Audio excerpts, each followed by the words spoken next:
ओम नमो भगवते वासुदेवाय। नारायणं नमस्कृत्य नरं चैव नरोत्तमं देवीं सरस्वतीं व्यासं ततो जयामुदीरये। नष्टप्रायेषु अभद्रेषु नित्यं भागवत सेवया भगवती उत्तमा श्लोके भक्तिरा भवती नैष्टिकी। नमो विष्णुपादाय कृष्ण प्रेष्ठाय भूतले श्रीमते भक्ति वेदांत स्वामीति नामिने। नमस्ते सारस्वते देवे गौरवाणी प्रचारिणे निर्विशेष शून्यवादी पाश्चात्य देश तारिणे। जय श्री कृष्ण चैतन्य प्रभु नित्यानंद श्री अद्वैत गदाधार श्रीवासादि श्री गौर भक्त वृंद। हरे कृष्ण कृष्ण कृष्ण हरे हरे, हरे राम राम राम हरे हरे। सबका स्पीकर म्यूट कर दीजिए।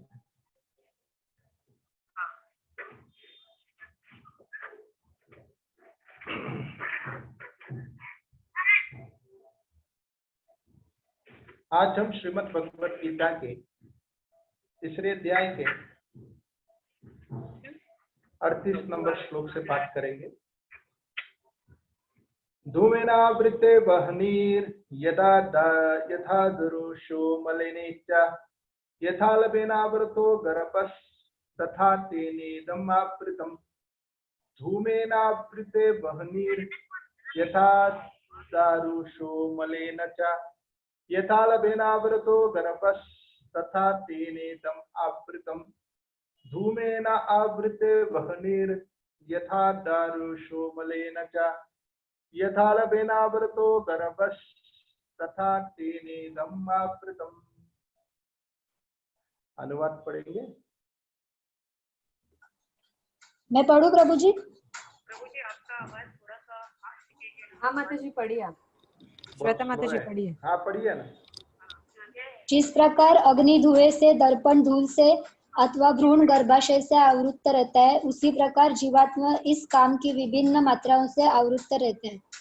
आवाज थोड़ा सा और जोर का होगा। जिस प्रकार अभी आवाज आ रहा है? हाँ बहुत धीरे आ रहा है। हाँ बोलिए बोलिए। जिस प्रकार अग्नि धुएं से, दर्पण धूल से अथवा भ्रूण गर्भाशय से आवृत रहता है, उसी प्रकार जीवात्मा इस काम की विभिन्न मात्राओं से आवृत रहता है। ठीक है। धूमेन आवृते वह्निर् यथा दारुषो मलिन च यथा लवेनावृतो गर्भस् तथा तेनेदम् आवृतम्। इस श्लोक में भगवान श्री कृष्ण ये समझाते हैं कि कैसे व्यक्ति अपने जीवन में किस प्रकार वे भगवान के मार्ग में चलते हुए जाने के समय ही वो किस प्रकार वो उसके जीवन में आवरण आते हैं। तो आवरण या रोक टोक आने का कारण क्या है? तीसरे अध्याय के ही 36 नंबर श्लोक में भी जहां पर अर्जुन ने प्रश्न किए थे, अतः केन प्रयुक्तेन पापम चरितम् वासनया बलात् इव नियोजिता। ऐसी कौन सी शक्ति है जो बलपूर्वक हमें पाप क्रियाओं में लिप्त करती है? व्यक्ति न चाहते हुए भी पाप कर्म में लग जाते हैं। ऐसा क्या है वो शक्ति जो हमें इस प्रकार के क्रियाओं में लगा के रखी है? जैसे एक नशे में रहने वाला, जो मदमस्त रहने वाला ऐसा बंदा, वो जो नशेली पदार्थ में इतने लिप्त रहते हैं कि जबकि उनको पता है कि सिगरेट के खोखे के ऊपर, सिगरेट के उस पाकिट के ऊपर लिखा है it is injurious to health, यह आपके शरीर के लिए हानिकारक है, मगर तथापि वो व्यक्ति उसे पीने में इतने आतुर, इतने मजबूर रहते हैं कि उसके बगैर वो अपना समय, उसके लिए ऐसा महसूस होता है जैसे कि बोझ चढ़ रहा है मेरे सर पर। तो वो जानता है कि ये पीने से मुझे कैंसर चढ़ेगा, मेरे बीमारी चढ़ेगी, मगर तथापि वो पीने में उसमें मजबूर है। तो ये प्रश्न जब पूछे अर्जुन ने, तो भगवान श्री कृष्ण ने क्या कहा कि कामेशा क्रोधेशा रजगुण समुद्भवा महाशनो महापात्मा विद्यनम यह वैरिणाम। कामेशा क्रोधेशा, ये काम और क्रोध पहले कामनाएं जगती है और उस कामना के बाद क्रोध उत्पन्न होता है। अर्थात जब कामना की पूर्ति नहीं होती है तो क्रोध आता है, और जिस समय कामना की पूर्ति हो जाती है तो लोभ उत्पन्न होता है।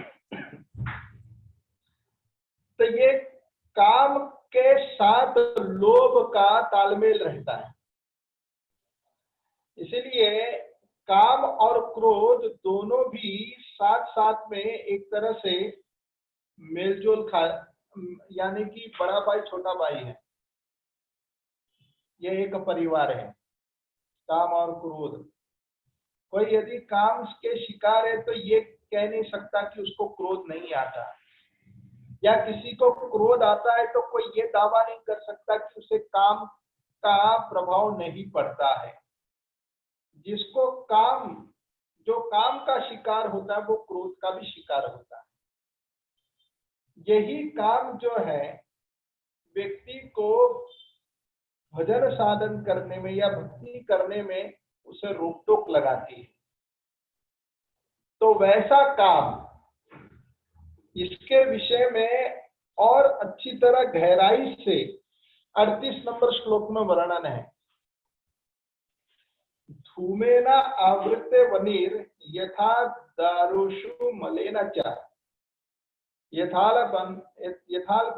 यथाल बिनावृतो गर्भस् तथा तेनेदम आवृतम। अर्थात धूमेन आवृत्ते वनीर, जैसे कि अग्नि जो है वो ढक ली जाती है धुएं से,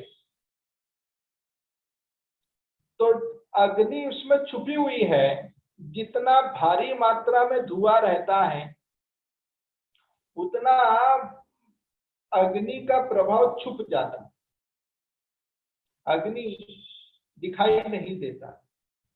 अग्नि जितनी प्रज्वलित होती है उतना धुआं छुप जाता है। वैसे ही आध्यात्मिक मार्ग के ज्ञान या आध्यात्मिक मार्ग के सत्यता या तत्व को जानने के लिए ये काम का आवरण उसे रोक लगाता है। यदि यही काम का आवरण धुएं के समान रहेगा तो व्यक्ति अपने आत्म साक्षात्कार की अनुभूति करने में उसे दिक्कत आएगा। अच्छा, दूसरा उदाहरण दिया है, धूमेन आवृत्ते वनिर यथा दारेषु मलेन च यथाल पेनावृतो गर्भस्। जैसे मलेन च अर्थात दर्पण के ऊपर धूल छाया रहता है। तो दर्पण के ऊपर जब धूल छाया रहता है तो चेहरा व्यक्ति को दिखाई नहीं देता उस धूल के कारण।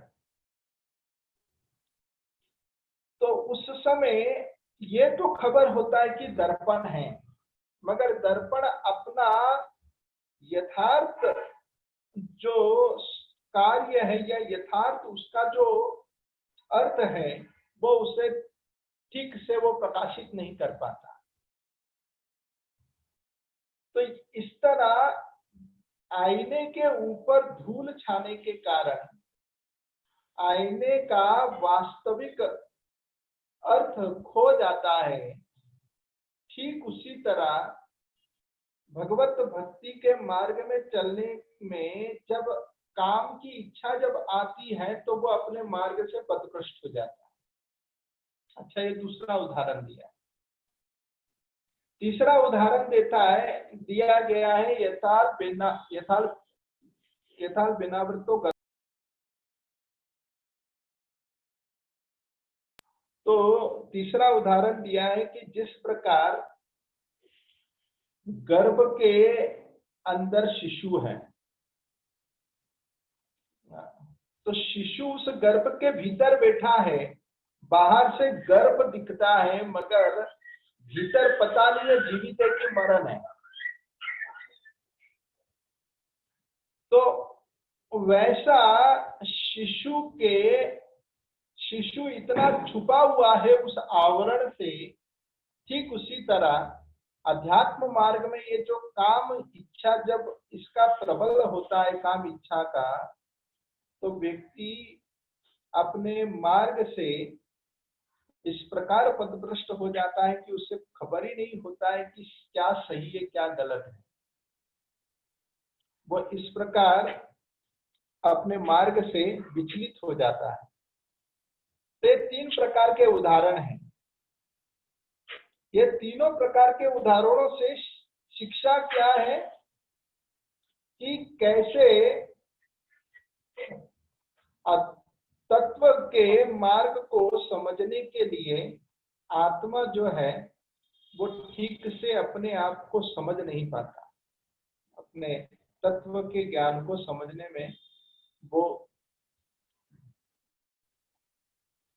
किसी कारणवश वो मार्ग से पथभ्रष्ट हो जाता है।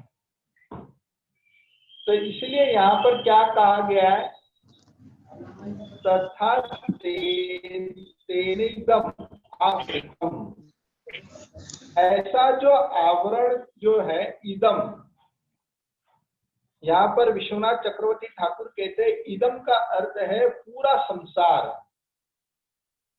तो ये केवल मनुष्य के साथ ही तुलनात्मक नहीं कर सकते, पूरे संसार के साथ तुलनात्मक कर सकते हैं। इदम जो शब्द जो है इसका अर्थ है पूरे संसार में ये काम के आवरण होने के कारण व्यक्ति अध्यात्म मार्ग से वो पथभ्रष्ट हो जाता है।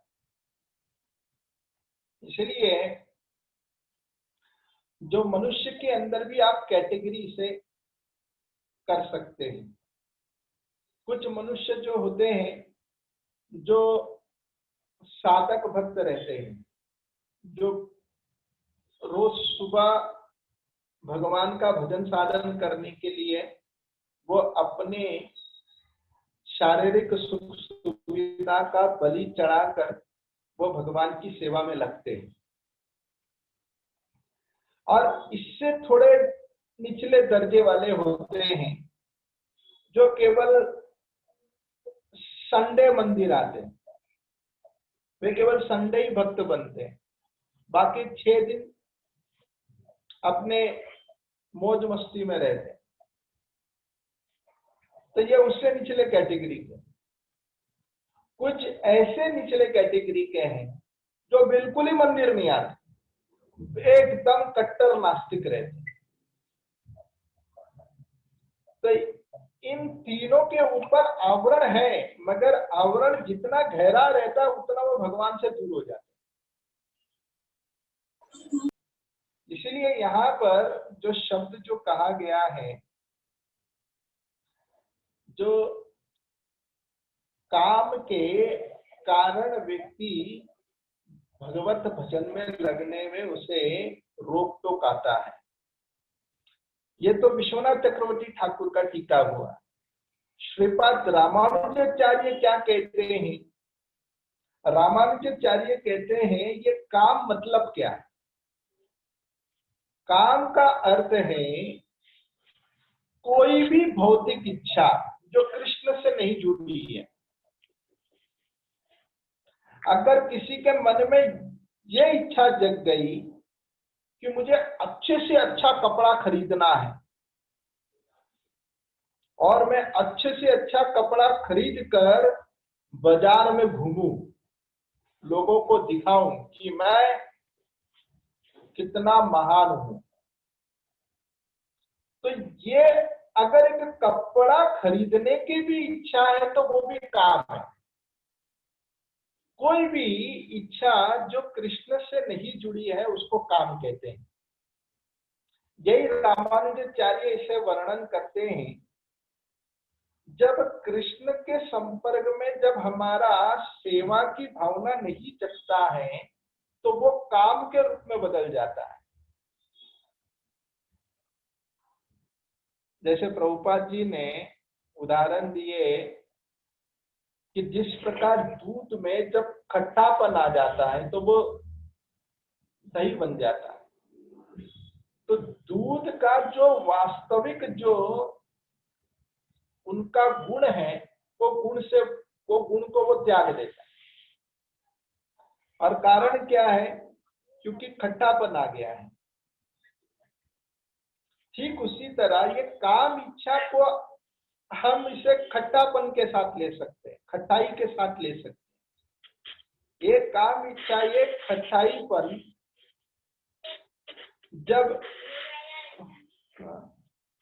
जब वो कृष्ण प्रेम में गिरता है तो वही खट्टापन करता क्या है, वो कृष्ण प्रेम को काम रूप में बदल देता है, फिर वो काम बन जाता है। तो जो कृष्ण प्रेम जो है उसका विकृत स्वरूप काम इच्छा है। यानी कि कृष्ण सेवा, कृष्ण प्रेम को आप दूसरे उदाहरण से लीजिए, कृष्ण सेवा। जो कृष्ण की सेवा जो है उसे आप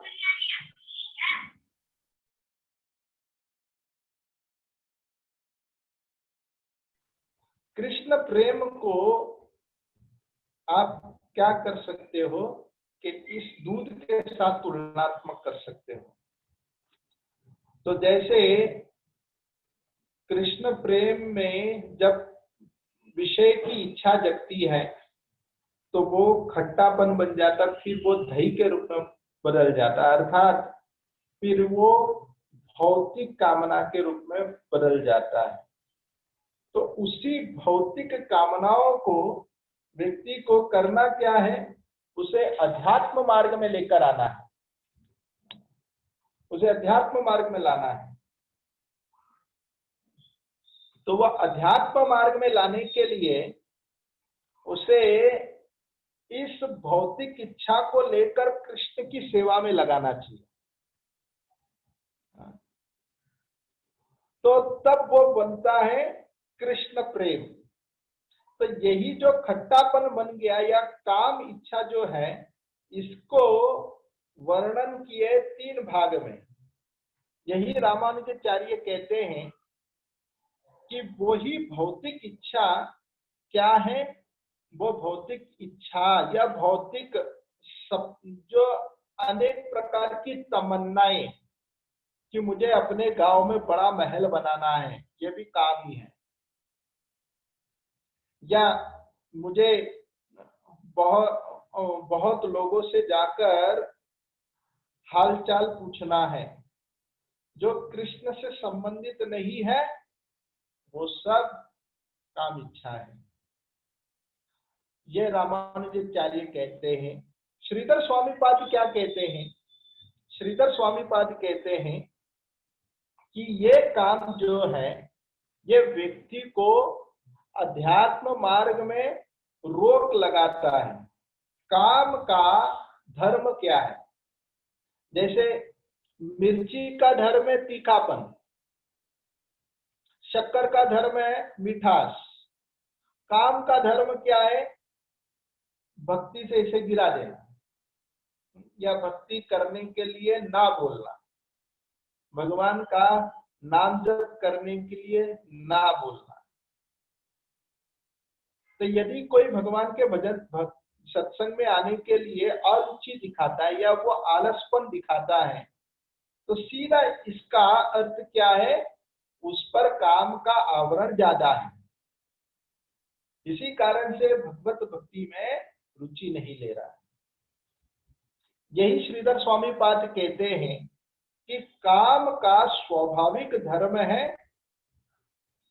भक्ति का विरोधाभास या भक्ति के विरुद्ध कार्य करना। आगे क्या कहते हैं, तो आगे कहते हैं श्रीपाद मध्वाचार्य। मध्वाचार्य कहते हैं कि जब व्यक्ति जब जान लेता है, जैसे कि हम सब सुन लिए कि मैं शरीर में मैं आत्मा हूं, फिर भी वो ये सुनने के बाद जानने के बाद भी इसका अनुभूति नहीं कर पाता कि मैं शरीर नहीं मैं आत्मा हूं। हम सब जानते हैं, अधिकतर जो सत्संग में रोजाना बैठ के सुनते हैं वे सब जानते हैं कि हम शरीर नहीं हम आत्मा हैं, मगर तथापि इतना सब जानने के बाद भी व्यक्ति इसकी अनुभूति नहीं कर पाता है। कारण क्या है, तो श्रीपाद मध्वाचार्य कहते हैं क्योंकि ये जो कामना जो है वो इंद्रियों में बैठा है और इस कारण से व्यक्ति अपने आप को एक शरीर मानता है। जितना व्यक्ति अपने शरीर से सुख सुविधा लेने का चेष्टा करता है उतना वो अपने आप को शरीर ही मानेगा।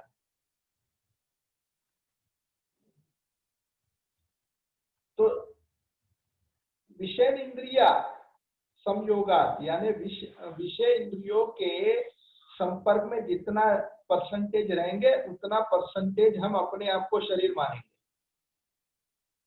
जितना व्यक्ति विषय इंद्रियों के भोग से जितना व्यक्ति विलग होता है उतना उससे ये महसूस होने लगता है कि मैं शरीर में मैं आत्मा हूं।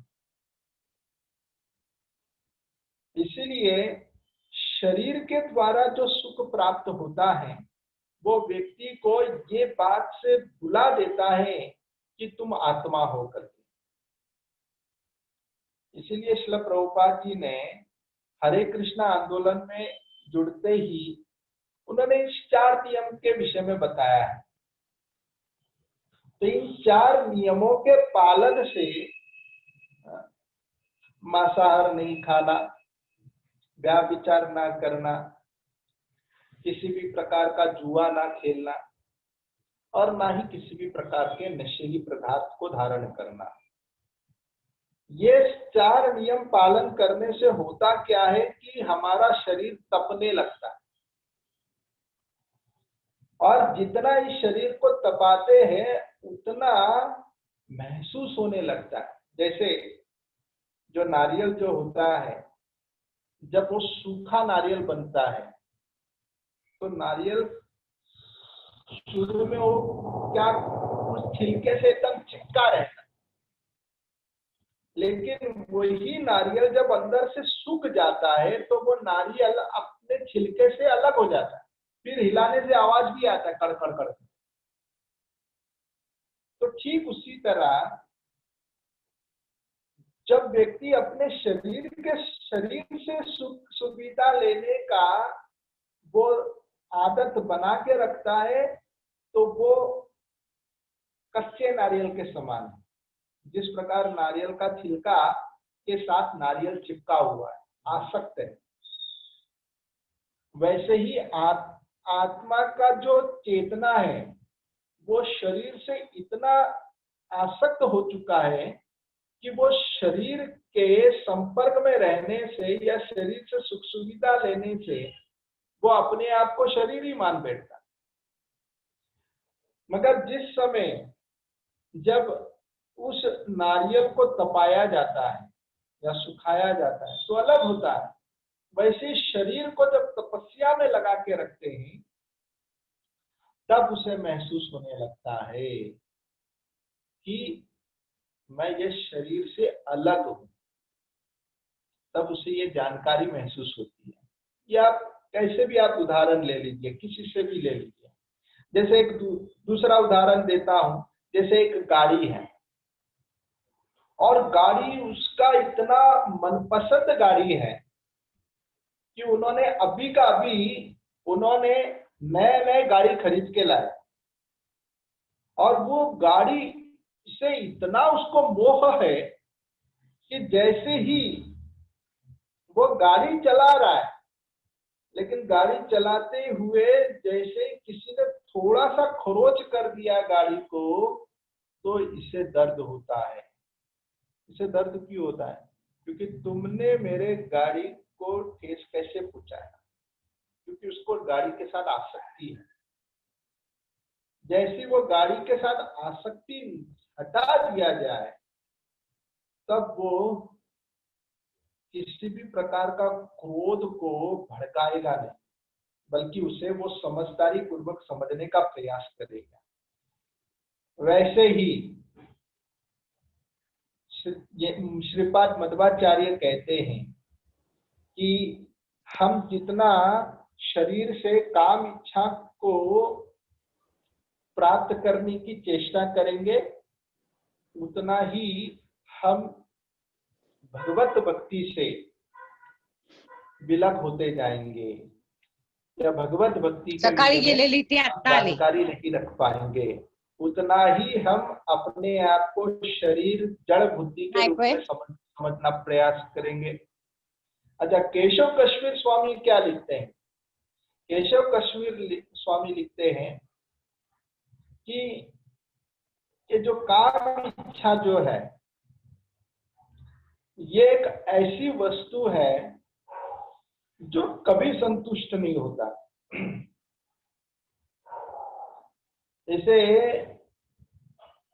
इसे उदाहरण जैसे आप समझ सकते, जैसे कि एक काम एक ऐसा मालिक है जो कभी रिटायरमेंट नहीं देता है। There is no retirement scheme. और वैसे ये काम जो है, एक बार ये काम धंधे में लगते हैं तो ये बढ़ता जाता है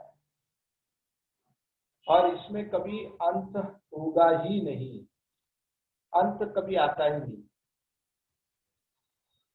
तो जैसे श्रीमद् भागवत में बड़ा सुंदर उदाहरण है, जैसे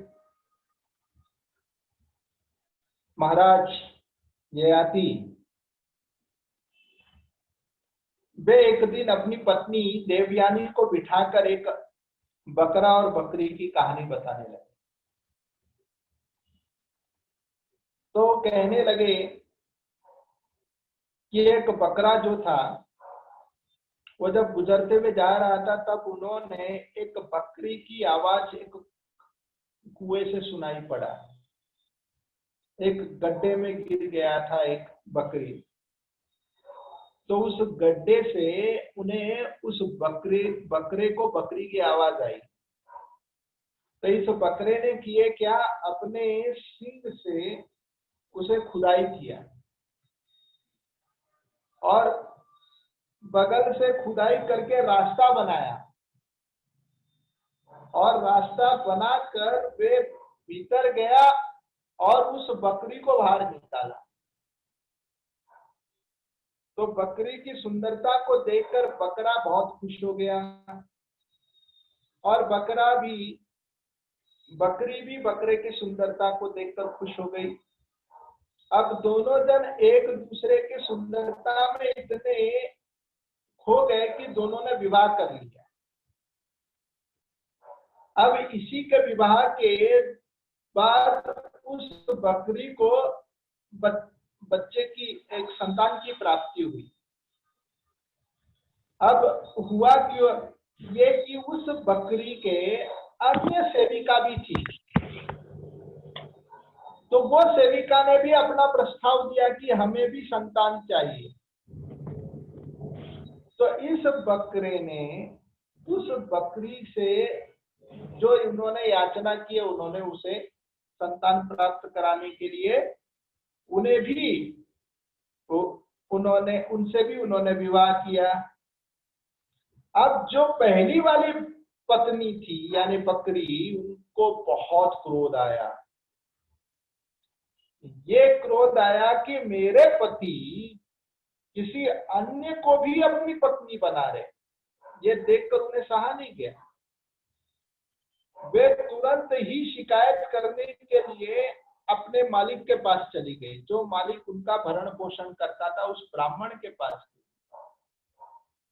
और उस ब्राह्मण को जाकर उन्होंने ये शिकायत की है कि मेरे पतिदेव वो किसी अन्य के साथ विवाह करते हैं। तो सुनकर इन्हें बड़ा गुस्सा आया, पतिदेव को, इनके ब्राह्मण को। जबकि पतिदेव ने खूब गिड़गिड़ाया, अपनी पत्नी के पैर पकड़े, मत जाओ, मुझे क्षमा कर दो। मगर इन्होंने एक नहीं सुनी। जाकर ब्राह्मण को कंप्लेन कर दिया। ब्राह्मण क्रोध में उस बकरे के अंडकोश को उन्होंने काट कर फेंक दिया। अब इससे हुआ यूं कि ये बकरा इतना मायूस होकर इतना रोने लग गया कि ऐसे ना करो मेरे साथ, मैं अब भी वफादार रहूंगा, लेकिन कृपा करके मेरे युवा अवस्था को तू प्रदान कर दो। तो इस प्रकार ब्राह्मण ने उन्हें वापस प्रदान कर दिया अपने योग शक्ति के बल से। और फिर वे गए सीधे अपने पत्नी के साथ ही। उन्होंने वर्षों तक उन्होंने अपना समय बिताया और अंततः गत्वा उस बकरे का अनुभूति क्या रहा। तो बकरा कहता है, न जातु काम कामानाम उपभोगेन संयति भविष्य कृष्ण वर्तमेव भूय एवाभिवर्तते। तो वे बता रहे कि ये काम का स्वभाव क्या है। तो वे कहते हैं कि ये काम एक ऐसी वस्तु है जिसका कोई अंत है ही नहीं। तो वे क्या कहते हैं, न जातु काम कामानाम, न जातु काम कामानाम। एक कामिक व्यक्ति को काम से कभी भी फुर्सत नहीं मिलता। उपभोगे न समयति, वे जितना भोगेगा उतना संतुष्टि लगेगा। भविष्य कृष्ण वर्तमेन, उदाहरण दिया गया है जिस प्रकार अग्नि में घी डालने। किसी को अग्नि घी डाल के हो जाएंगे, जितना घी डालेंगे उतना अग्नि भड़केगा। तो वैसे ही तो जो घी की तुलनात्मक की गई है विषय वस्तु के साथ, और इंद्रियों की तुलनात्मक की गई है अग्नि के साथ। तो जितना इंद्रिय अग्नि के संपर्क में रहेगा उतना अग्नि और भड़केगा। तो केशव कश्मीर महाराज यही बात को यहाँ पर उल्लेखन करते हैं कि ये काम इस प्रकार है जिसका कोई अंत नहीं है। अर्थात यदि किसी के मन में ये इस प्रकार, यदि किसी के मन में ये धारणा है कि काम की वस्तु प्राप्त होने से काम शांत होता है, तो ये सरासर गलत है। यहाँ पर केशव कश्मीर स्वामी जी कहते हैं वो शांत नहीं होता बल्कि वो दुगना बढ़ता जाता है। यही काम के स्वभाव है। अब इसी को आचार्य और भी तरीके से बताते हैं। धूमेना आवृत्ते वहनेर, ये जो अग्नि जो है वो छुपा हुआ है धुएं में। ये काम के आवरण थोड़े शिथिल हैं। इससे गाढ़ क्या है? दर्पण के ऊपर धूल, यथा दारुषु मलेन च। अच्छा, तीसरा उदाहरण दिया गया है यथाल बेनावृतो गर्भस। तो तीसरा उदाहरण दिया है जैसे गर्भ के अंदर शिशु, ये ज्यादा गाढ़ है। इस तीनों को 3 भाग में 84 लाख योनियों को विभाजित किया है। तो जो प्रथम जो श्रेणी जो है, जो अग्नि के ऊपर धुआं, वो श्रेणी मनुष्य के लिए कहा गया है। क्यों मनुष्य के लिए कहा गया? इसीलिए क्योंकि मनुष्य कम से कम हरे कृष्णा बोल सकता है या भगवान का नाम सुन सकता है और उसे समझ सकता है। तो मनुष्य जो है वो थोड़े ऊंचे कैटेगरी के। कम से कम मनुष्य अपने जीवन में कृष्ण भक्ति को संपन्न कर सकते हैं। इसीलिए ये अग्नि के साथ धुएं की तुलनात्मक की है। धुआं दिख रहा है तो अग्नि छुपी हुई है, उसे केवल फूंक मारकर जलाना है तो अपने आप जल उठेगा। अब उससे गहरा गाढ़ क्या है? दर्पण के ऊपर धूल, अर्थात ये एक पशु पक्षियों के साथ तुलनात्मक किया है। वे पशु पक्षी जो कम से कम वे लोग कृष्ण प्रसाद इत्यादि खा सकते हैं या तीर्थाटन के लिए यहाँ वहां घूम सकते हैं, हालांकि उनको खबर नहीं है। कभी कभी ब्रज में भी जब गोवर्धन परिक्रमा करते हैं तो कुत्ते भी कुछ कुछ कभी कभी लग जाते हैं, तो अनायास उन्हें सुकृति प्राप्त हो जाती है। तो उसमें उनको कुछ लाभ है, कम से कम वो हिलते डुलते तो हैं, कम से कम उसे मारते हैं तो दर्द का एहसास होकर वो चिल्लाते हैं। उन्हें भूख लगता है तो वे रोते हैं, उन्हें नींद आते तो सोते हैं। तो जो कुछ उनके अंदर सूक्ष्म क्रियाएं छुपी हुई है, मगर भक्ति के संदेश को समझना उनके लिए दुष्कर है। इसीलिए इनकी तुलनात्मक इस दर्पण के साथ किया है, क्योंकि दर्पण में जब हम अपने चेहरे को देखते हैं तो दिखाई नहीं देता है चेहरा कि तिलक लगा है नहीं लगा है, पता ही नहीं लगेगा। मगर इतना पता है कि ये दर्पण है। अब उससे गाढ़ तुलनात्मक क्या करते हैं तो प्रभुपाद जी तात्पर्य में वर्णन करते हैं, यथाल बेनावृतो गर्भस, यानी गर्भ के अंदर शिशु जिनकी तुलनात्मक वृक्षों के साथ किया है। ये वृक्ष जो है इनका स्वभाव क्या है? ये एक ही जगह खड़े रहे, ये हिलते डुलते नहीं। पेड़ पौधे अब ठंडी हो गर्मी हो बस तान कर खड़े रहें, इनमें ये एहसास होकर वे चिल्लाते या रोते नहीं है। तो इनकी चेतना और कम है। सबसे ज्यादा कम चेतना वाले पेड़ पौधे हैं। इसलिए बताया गया है कि यदि कोई मछली अंडा मुर्गी नहीं खाते हैं तो वृक्षों के फल खाते हैं तो उसमें भी पाप है, क्योंकि पेड़ पौधों को भी दर्द होने का एक अनुभूति होता है, मगर बहुत ही सूक्ष्म रूप में होता है। वे उसको प्रकट नहीं कर पाते हैं, तो उसमें पाप कम लगेगा। बटाटा टमाटर खाने से पाप कम लगेगा, मगर लगेगा।